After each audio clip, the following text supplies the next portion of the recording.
আলহামদুলিল্লাহ। সৌদাগর পক্ষ থেকে সবাইকে আসসালামু আলাইকুম ওয়া রাহমাতুল্লাহ। আশা করি সবাই ভালো আছেন। আমাকেও আল্লাহ তাআলা ভালো রাখছেন আলহামদুলিল্লাহ। আপনারা যেই জমিটা দেখতেছেন একটা অগোছালো একটা জমি, তো এই জমিটাকেই আমরা চাষাবাদের উপযুক্ত করব ইনশাল্লাহ, তেমন কোনো খরচ ছাড়াই। তো আজকে আপনাদেরকে আমরা কিভাবে কি করব এগুলো সব কিছু আপনাদেরকে বলবো ইনশাল্লাহ। তো আমাদের এইখানে 25% মতো জায়গা আছে, 25% একটু কম হবে। তো আমরা 25%-এ 4টা প্লট করছি, অর্থাৎ 50 হাতের 4টা বেড দিছি। তো অর্থাৎ এখানে 1 2 3 4 5টা বেড হয়েছে, মানে 5টা ডাবল লাইনের, সিঙ্গেল লাইনের 10টা বেড, 5টা আর কি, 2টা বেড নিয়ে একটা মাচা। তো 5টা আর কি মাচা হবে। তো দেখতেছেন, আমি আপনাদেরকে দেখাই। আমরা প্রথম প্লটে গত পরশুদিন বীজ রোপণ করে দিছি। এই যে দেখেন, অলরেডি বীজগুলো কিন্তু জার্মিনেশন হয়ে গজাই গেছে আলহামদুলিল্লাহ। প্রত্যেকটা বীজ আলহামদুলিল্লাহ গজাইছে। এই পাশেও আমি একটু দেখাই। এই যে দেখেন, এই যে গজাইতেছে, এই যে এইখানে গজাইছে। তো যাই হোক, আসলে আপনারা দেখতেছেন আমরা কিন্তু কোনো প্রকার কোনো পরিচর্যা ছাড়াই আমাদের এই জমিটা কিন্তু বর্ষার সময় গত কয়েকদিন আগে যে বৃষ্টি হয়েছিল, আমরা আপনাদেরকে লাস্ট একটা ভিডিও দেখাইছিলাম। তো এই জমিটা পুরোপুরি নষ্ট হয়ে গেছিলো। এই জমি থেকে 9বার ফল হারভেস্ট করা হয়েছিল। তো আরও 3 থেকে 4বার বা 5বার এরকম ফল হারভেস্ট করা যায় তো আলহামদুলিল্লাহ। তো আল্লাহ তাআলা ওইটা আমাদের তাকদিরে লেখেন নাই। তো আমাদের ড্রেনের একটু সমস্যা ছিল, ওই মাথা দিয়ে একটা ড্রেনের একটু সমস্যা ছিল। তো ওই ড্রেনটা কমপ্লিট করে ফেলছে আলহামদুলিল্লাহ। এখন আর পানি বাঁধার তেমন কোনো সমস্যা নাই, সুযোগ নাই আর কি। তো আসলে আমাদের এই জমিটা, আমাদের এই অঞ্চলে যতগুলো জমি আছে আশেপাশে সমস্ত জমির মধ্যে এই জমিটা হলো সবচেয়ে নিচু একটা জমি। তো সমস্ত জমির পানি আইসা এই জমিতে আইসা আর কি জমে। তো ওই পাশে যে ড্রেন আছে, ওই ড্রেনটা আস্তে আস্তে চলে যায়। তো যাই হোক, আসলে আমরা এই জমিতে একটু মোটামুটি রিস্ক নিয়েই শসা চাষ করতেছি। তারপরে বাকিটা আল্লাহ তাআলার উপরে, আল্লাহ ভরসা।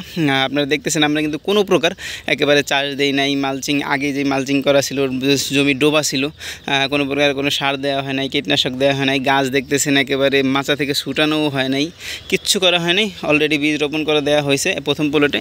আগামীকালকে পুরো জমিতে বীজ রোপণ করে দেওয়া হবে ইনশাআল্লাহ। তো আসলে অনেকেই জিজ্ঞাসা করেন যে দ্বিতীয়বার একই জমিতে শসা ভালো হবে কি না, সেটাই আমি আপনাদেরকে এবার দেখাবো ইনশাল্লাহ। আমরা আশাবাদী যে খুবই সুন্দর হবে আমাদের শসাগুলো, কেননা এই যে ঘাসগুলো দেখতেছেন, আগামীকালকে আমরা লেবার নিয়ে আমরা পুরো জমিটা সম্পূর্ণভাবে ক্লিন করে ফেলবো। 5জন লেবার নিব আগামীকালকে। তো আজকে ওই পাশে আরেকটা জমিতে 6 জন কাজ করতেছে, ওইটাও শসার জমি ভাঙা হইতেছে। এই যে দেখেন, অলরেডি বীজগুলো গজায় গেছে। তো যাই হোক, আসলে বিষয়টা হইল যে কৃষিতে আপনি যদি খরচটা না বাঁচাইতে পারেন, তাহলে কিন্তু আপনি কখনোই টিকে থাকতে পারবেন না। তো কৃষিতে অবশ্যই আপনাকে খরচ মেনটেন করে ওইভাবে চিন্তাভাবনা করে তারপরে আগাইতে হবে। আপনারা দেখতেছেন এই যে কী অবস্থা, দেখেন যে কেউ যদি আইসা দেখে যে এই জমিতে কীভাবে চাষাবাদ সম্ভব। আগামীকালকে আমি আপনাদেরকে আবার এই জমির একটা ভিডিও দিব। এই জমির কাজ শেষ করার পরে দেখতেছেন যে মাচাগুলো একটু এলোমেলো, এই মাচাগুলো ঠিক করে ফেলবো ইনশাল্লাহ। কেননা এখানে 2 দিনের কাজ আছে, 2 দিনের মধ্যে সব কিছু ঠিকঠাক হয়ে যাবে। আগামীকালকে যদি বীজগুলো রোপণ করি, আর আমরা 2 জন বীজ রোপণ করব, আর 4 জন দেখা গেছে যে পুরো জমিটা সুন্দরভাবে পরিষ্কার করে ফেলবে। পরিষ্কার করার পরে দেখা যাবে যে আমরা কিন্তু সারগুলো পরবর্তীতে দিব। পরবর্তীতে আমরা মালচিংয়ের মাঝখানে যে ফুটা জায়গা আছে, ওই ফুটার মধ্যে সুন্দরভাবে সার দিয়ে দিব।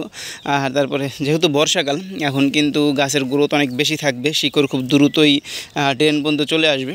তো আমরা ড্রেনে যে সারগুলো দিয়ে দেবো, ওইটাই গাছ খুব সুন্দরভাবে নিতে পারবে, তেমন কোনো সমস্যা আমাদের হবে না ইনশাল্লাহ। তারপরে যদি কোনো সমস্যা হয়, সেটা তো আমরা আপনাদেরকে বলবো ইনশাল্লাহ। সব কিছু তো আমরা দেখাবই যে কীরকম কী হইতেছে। তো এই গাছগুলোর বয়স 2 দিন। আজকে পরশুদিন বীজগুলো রোপণ করা হয়েছে।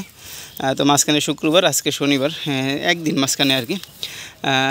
তো যাই হোক, এতটুকুই ছিল আপডেট। আমরা এবার কত 30, 60, প্রায় 90% শসা করতেছি একই সাথে। আর ওই 2টারও বীজ রোপণ করা হয়েছে। কিছু বীজ আর কি ওই একটা জমির নষ্ট হয়েছে, অর্থাৎ মানে মুরগিতে খেয়ে ফেলছে। চারা গজাইছিল, সব ম্যাক্সিমাম চারাগুলো মুরগিতে খেয়ে ফেলছে। ওই জমি তো আগামীকালকে আবার বীজ দেওয়া হবে। তো যাই হোক, আমরা এই 90%-র শসার আপনাদেরকে সম্পূর্ণ আপডেট দিব ইনশাআল্লাহ, কীভাবে কী করতেছি।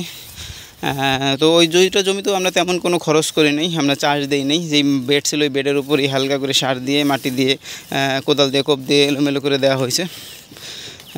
তো যাই হোক, এতটুকুই ছিল আপনাদেরকে দেখানোর জন্য।